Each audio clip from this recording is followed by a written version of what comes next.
కుమార్ రాజా గారు, మీరు పామరు నియోజకవర్గంలో ఏంటి అన్నదాత సుఖీభవ కూడా పడితే మీకు కమిషన్లు ఇస్తారు అంటే నేను ఇవ్వలేను, మరి నాకేం పడలేదు, నేను ఇవ్వలేను.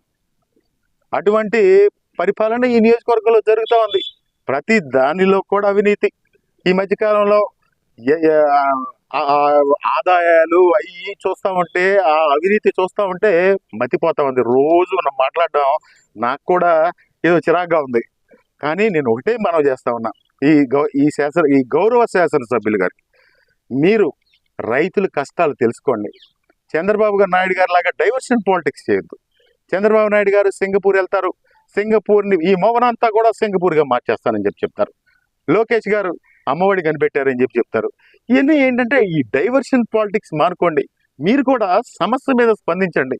సమస్యని మేము చూపించినప్పుడు ఆ సమస్యకి పరిష్కారం చూపండి తప్ప కళ్యాణీలు అట్లాంటి పంపులు కూడా తగాదా ఉంటుంది. ఆ పంపులు కూడా తగాదా చేయొద్దని చెప్పి ఈ శాసనసభ్యులు గారికి తెలియజేసుకుంటూ, ఏది ఏమైనా కానీ మేము వైఎస్ఆర్ కాంగ్రెస్ పార్టీ తరఫున డిమాండ్ చేస్తా ఉన్నాం, అందరికీ ఎరువులు అందాలి. అది కూడా సక్రమమైన రేటుకి అందిస్తే, ఎప్పుడు కూడా పిఎస్సిఎస్ ద్వారా ఈ ఎరువులు అందిస్తే